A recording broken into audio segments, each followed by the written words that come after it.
À tous, bienvenue au théâtre Ligéria ici à Sainte-Luce où au nom de l'équipe Sainte-Luce est à vous, je suis ravie de vous accueillir. Alors nous sommes dans un contexte un peu particulier, vous l'avez remarqué. Bonsoir monsieur le candidat maire. Bonsoir à toutes et à tous et merci d'être là. Que se passe-t-il? C'est vrai qu'à circonstances exceptionnelles, Oui. Dispositif exceptionnel, expliquez-nous. Écoutez, très exactement, j'ai passé une journée à rebondissement. Depuis hier soir, vous avez sans doute entendu notre président de la République. Et puis, pour certains, dont je ne faisais pas partie, ce midi est intervenu, je crois, sur la chaîne 1, le Premier ministre, pour confirmer qu'on était dans un développement du coronavirus très rapide. Je viens de regarder mon téléphone, ils annoncent 800 cas en 24 heures, nouveaux. Et donc on voit qu'on est devant un développement assez accéléré de... Donc si vous voulez, toute la journée, j'ai effectivement espéré que nous pouvions, nous, tenir cette réunion publique. Et c'est vrai qu'aucune contre-indication légale, aucun arrêté n'a interdit le contraire, puisque jusqu'à 16 heures, on a interrogé la préfecture. Et personnellement, moi, mon patron, c'est le préfet, hein, les maires, c'est ça. Et j'attendais effectivement une position du préfet très claire qu'on a obtenue vers 16 heures. Je ne sais pas si c'est 16 heures ou 16h30. Mais en tous les cas, la préfecture nous a dit, écoutez, c'est vrai qu'on va durcir et qu'on va encadrer encore davantage les rassemblements. Et ceci se fera dès demain matin. Donc pour ce soir, vous auriez pu tenir cette réunion publique. Mais j'ai calculé, estimé avec mon équipe, Sainte-Luce est à vous, le risque et surtout ce que certains pourraient en déduire. Et j'ai trouvé que ce n'était pas judicieux de prendre un tel risque. D'abord parce que le maire, que je ne suis pas encore, mais que j'espère bien devenir, doit prendre ses responsabilités en matière de sécurité et de prévention des risques. Et je pense que là, nous sommes tout à fait dans cette circonstance et je ne voulais pas du tout exposer une population à ce genre de risque. Donc, effectivement, il y a eu des allers-retours, des tergiversations, mais des attentes aussi, peut-être. Mais je crois que ce soir, si vous êtes certains là, c'est que vous êtes de grands fidèles et de grands soutiens, ou alors peut-être que certains d'entre vous n'ont pas eu une information qui est arrivée aussi tardivement. Hein. Nous avons annulé vers 18h, je crois, 17h. Hein. C'est ça, sur les réseaux sociaux. Mais je crois qu'il faut, nous on le regrette, et j'ai un double regret, une double peine dans cette affaire. La première, c'est effectivement de ne pas pouvoir échanger et présenter tout ce travail qui a été fait pendant 6 ans, dont je vais quand même vous parler rapidement pour ne pas vous faire attraper froid. Mais j'ai la deuxième peine, c'est celle de la frustration de mon équipe qui a fait un boulot remarquable. J'ai, comme lot de consolation, la chance d'avoir une équipe fantastique qui s'est soudée avec une spontanéité que je n'avais pas vue depuis très longtemps et avec des promesses aussi de compétences et d'expertise de cette liste qui est la plus jeune des trois, hein, en plus, moyenne d'âge de 50 ans. Donc, à part la tête de liste qui est là pour faire la transmission, qui lui ne devrait même pas être là parce que, vous l'avez peut-être entendu aussi, le président qui joue à fond le jeunisme a interdit à certaines personnes un peu avancées dans l'âge de sortir. Alors il est gentil, mais j'ai un papa qui a 95 ans et il est à peu près comme moi, dans le même état. Donc ça laisse quand même tous les espoirs pour l'avenir. Eh bien, avec une équipe voilà. Qui sait s'adapter, qui souhaitait faire preuve de réactivité, d'adaptabilité. Voilà, on vous reçoit ce soir dehors, c'est tout à fait exceptionnel, mais pour prendre vos responsabilités, hein, celles qui sont importantes pour vous, à savoir garantir la sécurité sanitaire et santé de tous les Lucéens, eh bien, on vous reçoit quand même dehors. Alors, vous l'avez dit, il s'est passé beaucoup de choses pendant les 6 années qui viennent de s'écouler. Est-ce que vous pourriez rapidement, pour celles et ceux qui ont choisi de venir vous rejoindre ici ce soir, nous dire un petit peu toutes les actions qui ont été menées pendant le municipio précédent et puis peut-être nous donner quelques pistes sur les orientations à venir. Oui, donc je l'ai dit, je ne vais pas me répéter. Donc l'idée c'était quand même effectivement de partager ce moment avec vous et de vous faire la rétrospective de ce bilan, mais en même temps tout de suite de passer à l'avenir parce que le passé est le passé, c'est intéressant, mais on était, et on est toujours, dimanche surtout, plus intéressé par le renouvellement de ce mandat et la confiance que vous nous avez témoigné toutes ces années. Alors, effectivement, il s'est passé beaucoup de choses. C'est un municipe, je commence par dire ça, ce municipe qui s'achève a été dans un temps aussi bref, parce que 6 ans, je peux vous dire, j'ai jamais été manchot dans ma carrière sur le travail, mais ça a passé très vite. Et il a été donc ce municipio d'une ampleur et d'une diversité inédite. Nous avons mis en place des services et nous avons réalisé des équipements touchant à tous les domaines du fonctionnement d'une ville, dont nous avons voulu souhaiter qu'elle soit facile à vivre. C'est le thème de notre nouveau mandat. Au total, 35 millions d'euros ont été investis, sans pour autant augmenter les taux des impôts communaux et tout en diminuant cependant le montant de la dette de la ville. La carte mentale que vous avez à l'écran, alors pas ce soir, mais vous la connaissez parce qu'elle a été tractée, vous l'avez eu dans vos boîtes aux lettres. Donc cette carte mentale présente le panorama de ces services et de ces équipements réalisés pour améliorer la vie quotidienne des Lycéennes et des Lycéens. Concernant l'aménagement urbain, je citerai le nouveau plan local d'urbanisme métropolitain, donc qui a été voté. Je me suis abstenu, je me suis expliqué sur cette abstention pour ce PLUM qui, pour notre commune de Sainte-Luce, il manquait quelque chose et je m'en suis expliqué lors de ce vote en conseil communautaire. Mettant fin à la construction désordonnée du passé, ça aussi on y reviendra peut-être dans les questions, le programme immobilier à l'entrée ouest de la ville, avec sa tour du XVIIe siècle, préservé, selon ma volonté un peu personnelle, et avec beaucoup de chance surtout ce jour-là. J'ai regardé la pelleteuse de près, et surtout sa giration, je me suis dit, il ne faut pas qu'il me la foute par terre. Le programme engagé à l'entrée est de la ville aussi, qui est en voie d'élévation sur la Bougrière. La relance de la ZAC de la Minée, avec la halle des sports, peut-être beaucoup d'entre vous ont déjà quand même aperçu, ce qui est pratiquement en cours d'achèvement, au moins extérieur, la halle des sports livrable en juin prochain. Et pour les déplacements, j'énoncerai l'amélioration de la voirie, le développement des liaisons cyclables. Je dis bien liaisons cyclables et non pas pistes cyclables, parce que je sais qu'il y a des amateurs de vélo parmi vous, et ils font bien la différence. En tous les cas, je les invite à le faire. C'est des liaisons cyclables dont on parle. Car il n'est pas toujours possible d'avoir l'emprise pour faire la piste cyclable. En général, il faut avoir au moins 16 mètres, je crois, de largeur, mais Patrick Elias me corrigera si je me suis trompé. La route des Sables prolongée par la rue du Plessis-Maillard, ce sont les aménagements, la rue des Noués, le boulevard Pasteur suivant, et en cela la programmation de notre plan vélo. Un plan vélo qui compte aujourd'hui 25 km et qui est un des plus denses de l'agglomération. Notre ville est d'ailleurs reconnue comme celle ayant le réseau, je viens de le dire, des voies cyclables les plus denses de l'agglomération. Pour les services à la population, je rappellerai les cafés citoyens mis en place dès 2014. On l'avait promis, on l'a fait. La patinoire de Noël, qui a été effectivement un événement très apprécié et régulièrement fréquenté, 40 000 patineurs chaque année.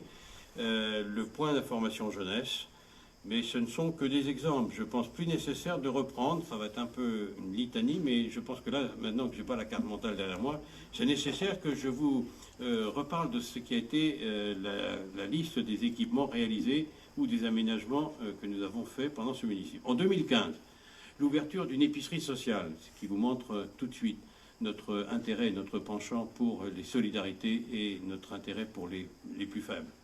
Ouverture d'une épicerie sociale, lancement de Sainte-Luce en fête, nouvelle saison culturelle, 6 000 spectateurs par année, mise en service du groupe scolaire Félix Tessier, financé par notre municipalité, car c'est vrai qu'il y avait une école de prévue, elle n'était pas montée, mais encore moins financée. Création de la mission emploi, 350 entretiens par an. Création de voisins vigilants et solidaires, 30 communautés. Mise en place du Conseil de développement lycéen, instance originale unique dans l'agglomération. Voilà pour l'année 2015. Rapidement sur 2016, création de la mutuelle communale, un service apprécié par certains d'entre vous dans une période où il y a eu quand même un retrait des remboursements et du ticket de la sécurité sociale. Un nouveau multi-accueil Félix Tessier, 40 berceaux. 2017, réalisation de la Sablière, 30 000 personnes par année. Aménagement de la coulée des Ilettes, apprécié des marcheurs. Aménagement d'un parcours santé à 3,5 km, apprécié de tout le monde. Il y a des petits agrès le long de ce parcours, agréables et utiles. Création du skatepark et du plateau sportif du City-Stade de la Minay. 2018, aménagement et mise en œuvre des jardins familiaux, 29 parcelles pour l'instant. Les nouveaux vestiaires de Philippe Porcher, la rénovation du théâtre d'Igéria, la création du point d'information jeunesse, et pour 2019-2020, la construction de l'accueil périscolaire de la Rentière, les études sur la définition des orientations de l'espace naturel Loire, dont on parle et on reparlera dans le programme, les travaux des nouvelles entrées ouest et est de la ville, la construction de la halle des sports de la Minay, les études et engagements de la résidence senior en centre-ville, qui est un projet qui est un des tout premiers projets qui va, si nous sommes là, qui va être conduit dès le redémarrage du municipal pour être ouvert, cette résidence senior, en 2022. Accompagné d'une maison assistance maternelle. Oui, en fait, c'est en fait une résidence senior, mais avec également une activité intergénérationnelle, puisqu'il y aura une MAM à l'intérieur. Cela, c'est notre bilan, notre très bon bilan. Et pour les 6 années à venir, nous agirons à partir des orientations majeures que conduise notre programme, c'est-à-dire la solidarité, le développement durable et l'environnement, la tranquillité publique, l'animation de la ville, le cadre de vie et l'aménagement urbain, l'éducation, la jeunesse et les sports. Voilà les grands items que nous avons retenus pour définir et vous proposer le programme du prochain municipal. Je n'ai pas l'intention de vous développer ce soir notre programme. C'est 10 engagements et 78 actions. Vous avez déjà pu en prendre connaissance et je laisserai à mes camarades ici présents le soin d'en développer certains éléments. Si vous avez pu constater avec notre bilan que nous avons rempli nos engagements, vous pouvez être certain que nous voulons en faire de même durant la prochaine municipalité. Nous le ferons donc, mais avec une équipe renouvelée à plus de 60%. Vous en avez un très grand échantillon, peut-être pas complet parce que l'estrade ne le permettrait pas, mais rassurez-vous, nous sommes bien complets avec une parité parfaite, un âge moyen qui nous est la plus jeune équipe de ces trois en compétition, et puis une équipe qui est réunie par les valeurs de solidarité, de laïcité, de rigueur, de respect des personnes et de l'argent public. Nous voulons en faire de même, donc nous le ferons donc avec une équipe renouvelée à plus de 100% et une équipe motivée et formée autour de ce que je nommerais un noyau dur d'élus expérimentés, souhaitant renouveler leur mandat pour assurer la mémoire et la pérennité de notre action. Ces noyaux durs, vous les reconnaîtrez facilement pour ceux qui sont comme moi un petit peu lycéens. Dedans, je vais les citer quand même, mais j'ai peur en faisant ça de faire un exercice d'oubli. Donc c'est pas bon, ils sont pas d'accord. Mais enfin, je pense que déjà vous allez les reconnaître. Cette équipe sera une équipe de transition. On parle beaucoup de transition énergétique, ben, ce sera aussi un peu ça pour le maire. Elle assurera le passage entre la municipalité passée et qui a surtout investi pour mettre à niveau les équipements publics dont notre commune avait besoin, et les municipalités prochaines qui auront à intervenir principalement pour préserver notre patrimoine et notre environnement et pour préserver nos ressources naturelles, assurer ainsi la transition énergétique dont je viens de parler. Nous avons fait, nous avons appris, nous voulons permettre à notre nouvelle équipe municipale d'en faire désormais la transmission. Car une ville ne se construit pas dans l'instant. Il y faut du temps, de la mémoire et beaucoup de persévérance. C'est ce que nous voulons assurer. Et c'est le message que je vous invite à retenir. Je vous remercie. Merci à vous, Stéphane Bernard. Alors, comme vous l'avez évoqué à l'instant dans votre présentation, les colistiers ici présents se feront un plaisir d'échanger avec vous, de vous présenter de façon un peu plus précise les orientations majeures qui sont retenues pour le programme de Sainte-Luce est à vous. En revanche, à situation exceptionnelle pour celles et ceux qui nous ont rejoints un petit peu après le démarrage de nos échanges, eh bien, nous avons un dispositif exceptionnel, effectivement, dans le cadre du coronavirus qui sévit en France, avec l'interdiction notamment de se rassembler dans un endroit fermé, plus de 100 personnes, bien que l'autorisation préfectorale était là pour vous autoriser à le faire ce soir. Jusqu'à ce soir. Voilà, jusqu'à ce soir, on aurait pu le faire, mais par précaution, par un souci effectivement de ne pas faire prendre de risques aux lycéens et aux lycéennes que vous êtes, eh bien, toute l'équipe de Sainte-Luce est à vous a choisi de faire ce dispositif un peu exceptionnel. On est vendredi 13, donc allez, le vendredi tout est permis, on peut imaginer un nouveau dispositif. En tout cas, à ce stade, eh bien, vous allez pouvoir échanger autour du pot de convivialité parce qu'on a souhaité vous recevoir en toute convivialité. Donc merci à vous de vous être déplacés et toute l'équipe ici présente autour du candidat maire Jean-Guy Alix se tient à votre disposition pour des échanges conviviaux, répondre à vos questions si vous en avez autour du pot de la convivialité. Merci beaucoup Nathalie. Évidemment, si on avait eu une préparation plus longue, on aurait pu imaginer une conférence ou présentation, mais ça va être un peu le cas. Il y aura effectivement pas mal de séquences qu'on a enregistrées et que vous pourrez retrouver, je suppose, sur les réseaux sociaux et en particulier celui de Sainte-Luce est à vous. Hein, je pense, voilà. Donc voilà, les questions vont être retrouvées comme ça, avec les réponses qui vont avec. C'est encore une fois une réunion un peu écornée, on s'en excuse, mais voilà, situation quand même inédite en France et sans doute même dans le monde. Hein, comme les médias s'emploient à nous le dire, j'espère que simplement pour nous tous, les circonstances feront qu'on sera préservé de ce coronavirus.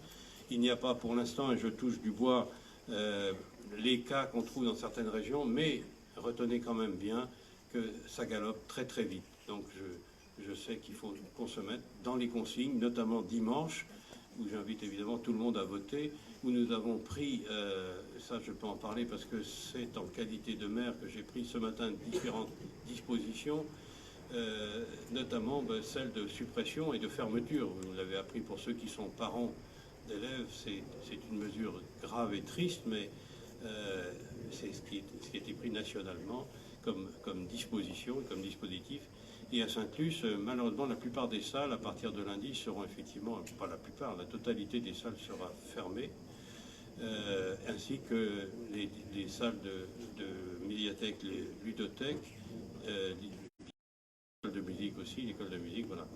Donc on est maintenant et on rejoint et conforme aux exigences de nos gouvernants. Voilà, désolé, mais voilà, il faut que nous soyons solidaires, unis dans l'épreuve. Comme m'a dit un de mes colistiers, non plutôt un de mes élus, un collègue élu, il y a quelque temps, il dit « Rien ou pas beaucoup de choses t'auront été épargnées ». C'est vrai, je me souviens du Technival, c'était bien aussi, et bien d'autres dont je ne parlerai pas, mais franchement, je pense qu'on a été servi. Voilà. Mais tout ça, on grandit dans l'épreuve. Et donc, ça donne de la force. Et un maire solide, ça vous fait un maire solide pour lundi prochain, pour nous retrouver lundi prochain, en qualité de maire cette fois. Merci. Merci à vous. Nous accueillons autour du point de convivialité si vous le souhaitez. Nous allons poursuivre les échanges en toute simplicité. Merci en tout cas de vous être déplacés. N'oubliez pas les procurations, excusez-moi Nathalie, merci beaucoup de nous avoir assistés et aidés dans cette épreuve un peu inattendue. N'oubliez pas les procurations, c'est valable jusqu'à dimanche midi. Hein, voilà. Non, samedi midi, pardon. Ouais. Ah, moi je souhaite absolument à dimanche parce que... Voilà. Vous l'avez compris, rendez-vous dimanche. Vous aurez la possibilité, s'il n'y a pas d'annulation, de me retrouver avec le collègue ou les collègues, je ne sais pas lesquels d'ailleurs, des fois ils ne savent pas non plus, à la télévision de Télé Nantes à partir de 21h30 dimanche soir pour commenter les résultats. Très bien, le rendez-vous est pris. Merci. Excellente soirée. Alors maintenant, le vin d'honneur, on va se réchauffer. Il n'y a pas de vin chaud, mais on va se réchauffer quand même.